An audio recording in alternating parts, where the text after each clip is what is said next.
All right, class. So with this video today, we're going to be talking about Civil War, and in particular, looking at the Emancipation Proclamation and the effects that it had on the Civil War going forward.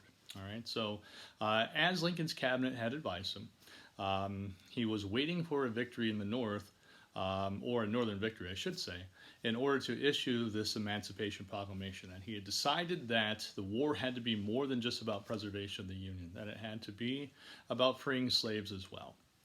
And so, wanting to issue that, his cabinet basically advised him that if you issue the emancipation and you're losing battle after battle after battle, it's not going to have the same effect. It's just going to kind of fall hollow.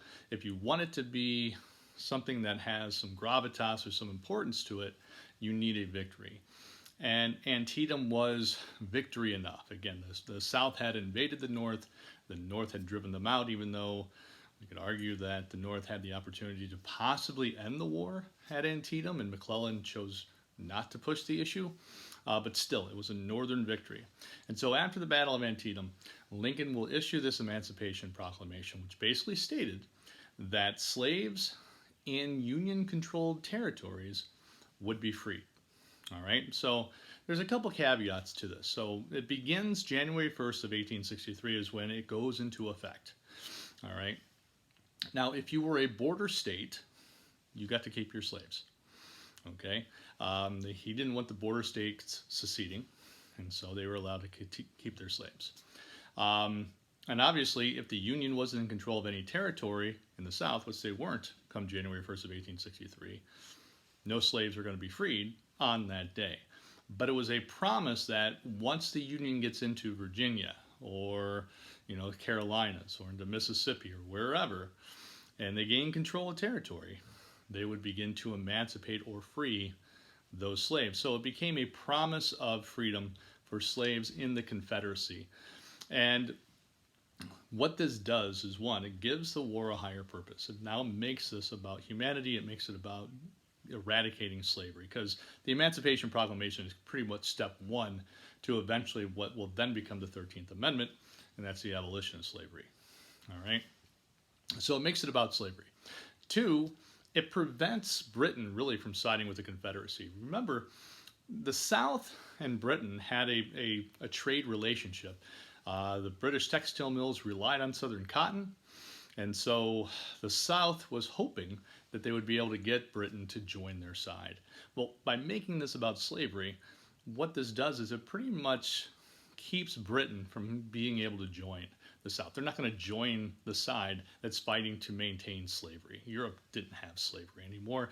It was a kind of a bygone thing. It was just being held onto in the South for the most part.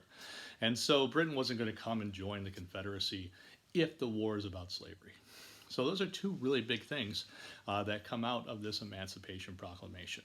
All right, now, so on January 1 of 1863, it doesn't free a single slave, but it definitely changes the dynamic of what the war is about going forward from here. Okay, and so that's the first part of what you guys were reading about and covering. The second part then is just kind of what was happening on the home front. And when we start looking at this, they kind of talk about some of the dissension that both sides were facing, that obviously not everybody in the South was all for secession, and there were those who were kind of fighting against that. And of course in the North, you had groups that were known as copperheads. If you know what a copperhead is, it's a poisonous snake. And so they used that reference to describe Northerners who were against this war and just wanting the South to secede. And so people looked at them as poisonous to the cause, thus the term copperheads. All right, and so there was some dissension on both sides. The other issue that a lot of people had was in how both sides raised an army. And they relied on a draft. All right, and so they drafted men into the ranks. And the problem with the draft was that individuals, if they were wealthy enough, could avoid service. So in the South, if you had 20 or more slaves, you didn't have to be drafted into the army. All right. In the North, you could buy your way out. You could either hire someone to go in your place, or you could just pay $300 and say, "Yeah, there's my cause. I'm done." And so for a lot of people, they looked at this as a rich man's war, that the rich were for this war, but they didn't have to fight it. They could avoid it if they didn't want to be a part of it. So again, a rich man's war, but a poor man's fight is kind of how it often is described. And so that causes some dissension as well. Um, so as we kind of move forward here, we see that on the home front, lives are going to be affected, not as much in the north, but definitely in the south. As the blockades take hold, as the north comes in and begins to destroy crops, as well as cities, we definitely see that the south is going to suffer greatly as the war wages on, especially 1864, 1865. All right. And so moving into 1863, Lincoln is going to replace McClellan. That he and McClellan are like, oil and water. They just do not get to, see eye to eye. McClellan is much too cautious. Lincoln wants a man of action. And so he removes McClellan from the ranks and gives it to Ambrose Burnside, if you remember from Antietam, Burnside Bridge. Well, he now is command of the Army of the Potomac. And so Burnside's going to make a forceful entry into this war, and he's going to march straight to Richmond.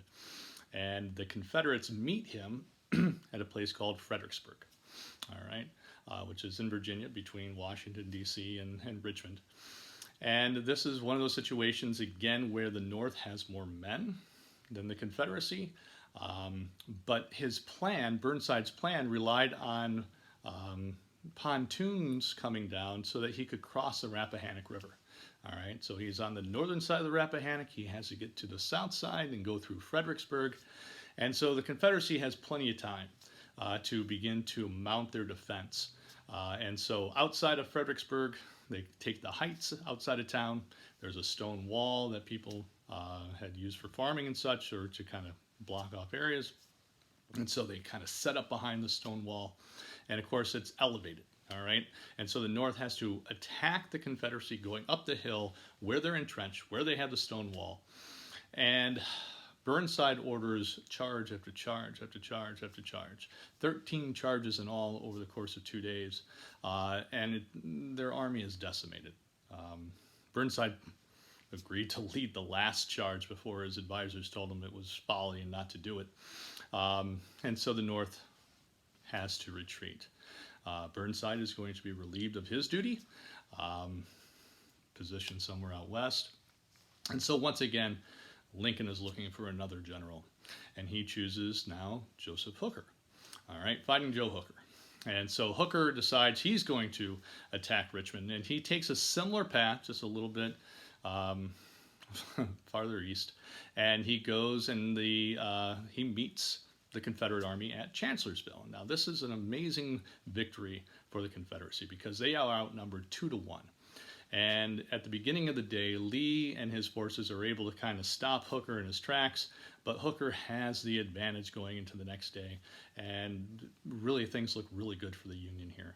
And so Lee does something that most generals would not have done.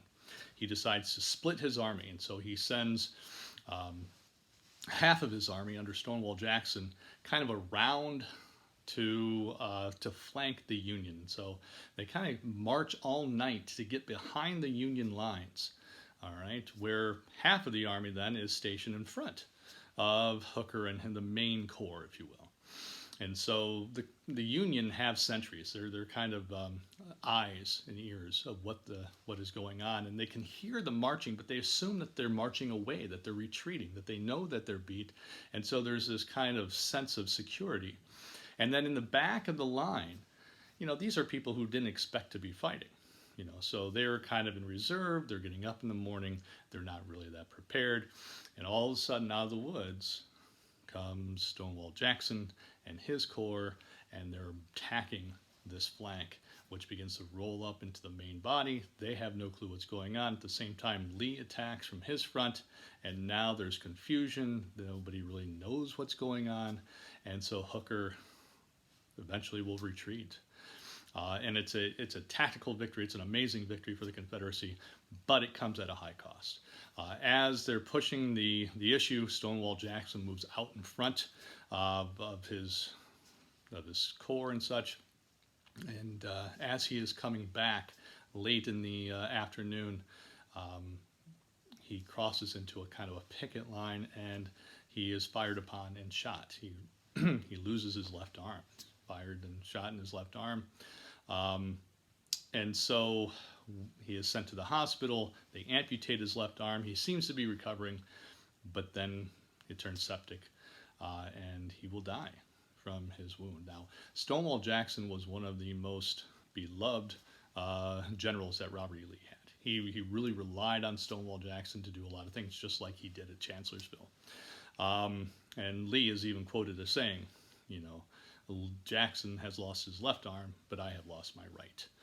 And so without Stonewall Jackson, Lee has had these two great victories at Fredericksburg and at Chancellorsville, and now is deciding that, you know what, maybe it's time to try to win a battle in the North once again. But he is now going to do that without Stonewall Jackson, and of course this is leading up to the Battle of Gettysburg. So that'll be the next video that you watch, talking about Gettysburg and then the end of the Civil War. So until next time.